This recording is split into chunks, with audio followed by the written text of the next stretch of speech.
Coming by for our Rockets season preview, 10 points on the upcoming season. I'm Matt Weiner. Greg Anthony's right there. This is Brian Shaw. We'll hear from these guys throughout the show.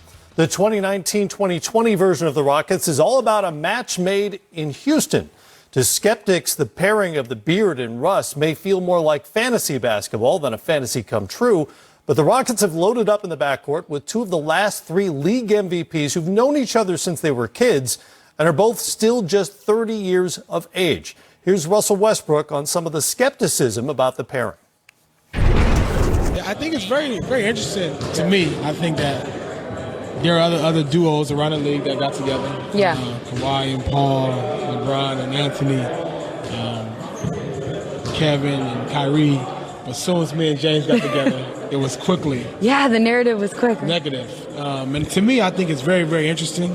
But I do think I'm always looking at it as a blessing. And it's great because I always look at it as if there's constantly things said about you in the media negatively.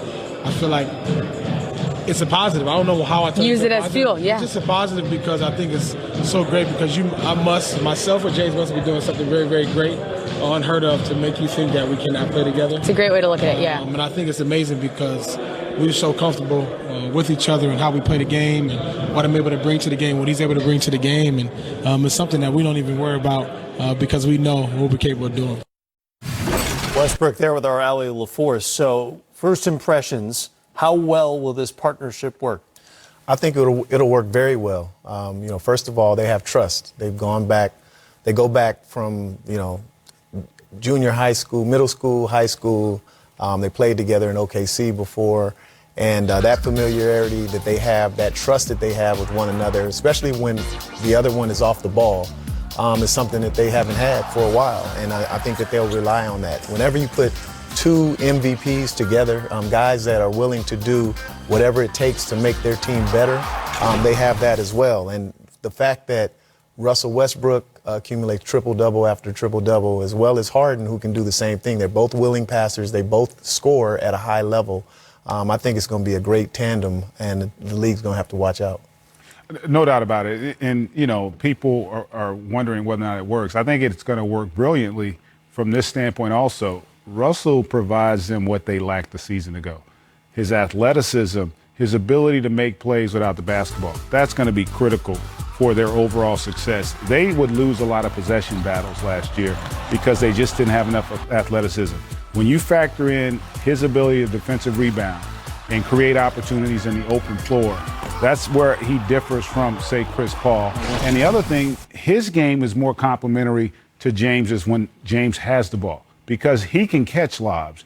He can go and attack the offensive glass.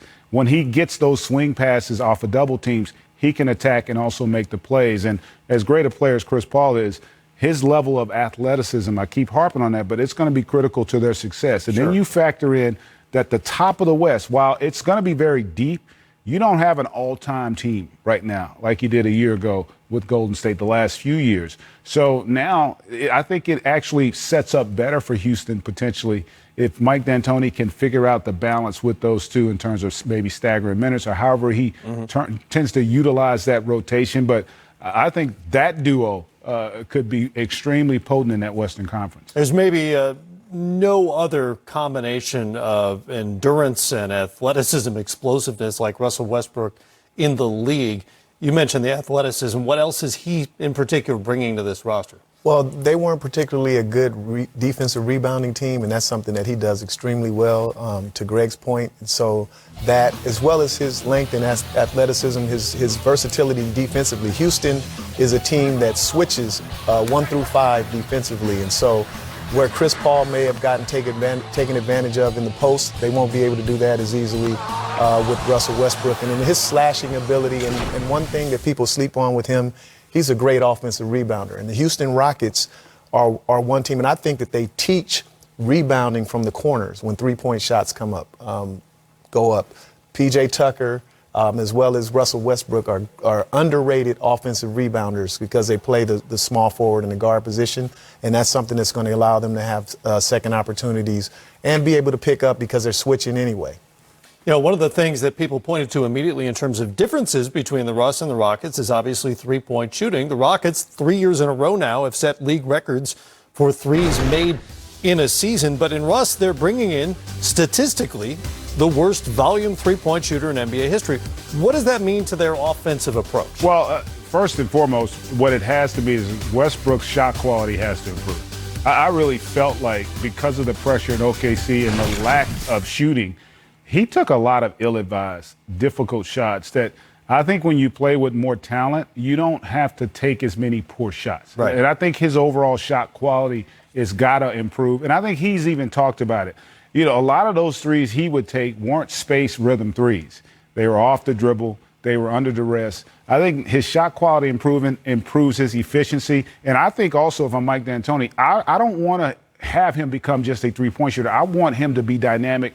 To Brian's point, allow him to dominate the game inside the three-point line, and James can dominate it outside the three-point line. That way they complement each other a little bit more, and I think he becomes a much more impactful player because he's more efficient.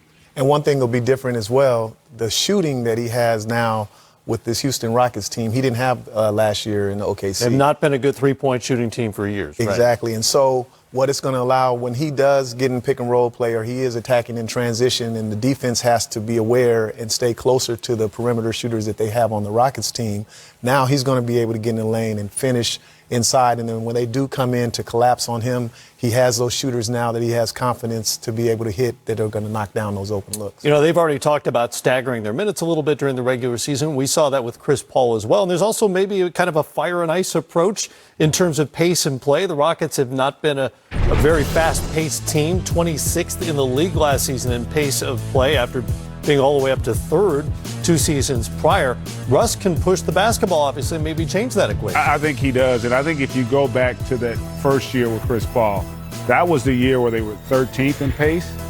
I think that's about where they want to be. If they're middle of the pack in terms of pace because of how many times Russ and Russell, I should say, and James are going to get to the free throw line, I think they're going to be fine. I don't think they want to become the fastest team in the league. But if they get to the middle of the pack in terms of pace, with that talent, they're going to be potent. They're going to be very difficult to deal with from a defensive standpoint. And imagine, in terms of Russell Westbrook pushing the ball and putting that pressure on the defense, now there's no way that, you have to pick your poison in terms of what you want to do.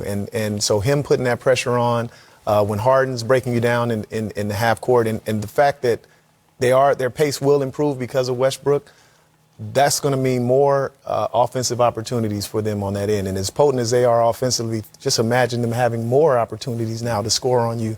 It's going to be tough to beat. Well, time will tell whether this is a better basketball team than the Chris Paul, James Harden version of the Rockets. But one thing has definitely changed, and you alluded to it, and that's the Western Conference. Because of some of the departures, the injuries, the Warriors are a very different team. It's a lot more wide open than it's been. How much more, doable is the path to a Western Conference championship for this team? Well, I think it's more doable in terms of, I think everybody looked at the Golden State team and said, wow, they're going to be tough to beat when it gets down to it. And now they're different. There's no KD. Klay Thompson's, we don't know when he's going to come back. Same thing with the Clippers with Paul George. And so I think the pressure, there's less pressure on them. I think they can feel a little bit more comfortable in their chances because their team is still pretty much intact. And they've added Russell Westbrook. So, but the middle of the pack of the West, the top 8, teams are going to cannibalize each other night in and night out. And so I don't think the win totals for all the teams will be much different than they were a year ago because it's going to be more competitive. But I think that Houston has to feel pretty good about the team that they're bringing back with the addition of Westbrook. And I would go a step further with that. I think it's going to come down when we get to postseason matchups because of that. Because before with Houston, there was only one team that they worried about. Now you're going to have 5, 6, 7 teams that could beat you in a 7-game series. I mean, the depth is there and the quality of the depth and the fact that when Golden State now, even though they're going to still be really good, they're not going to be overly dominant. That gives everybody else more confidence. And so now when I'm playing you in that second round, I'm saying, man, if we get by this one, we could get to the finals. Like your mindset, it really does change. And so while they don't have to deal with that 800-pound gorilla, in a lot of ways, it could be more difficult because now you might, in the first round, face a team that could potentially knock you out, and it wouldn't be an upset just because of the depth of that conference. We'll get into the rest of the roster in the next segment, but bottom line this for me, the addition of Russell Westbrook, swapping out Chris Paul for Westbrook, does it make them a more viable Western Conference championship contender than they were a year ago? Yes, I think it absolutely does. And I have to agree with that. All right, we'll nail these guys down on win totals a little later on. We continue on with our team preview of the Rockets. Lots more to get to. We've gotten into the one major change, but much of the good about Houston is the six.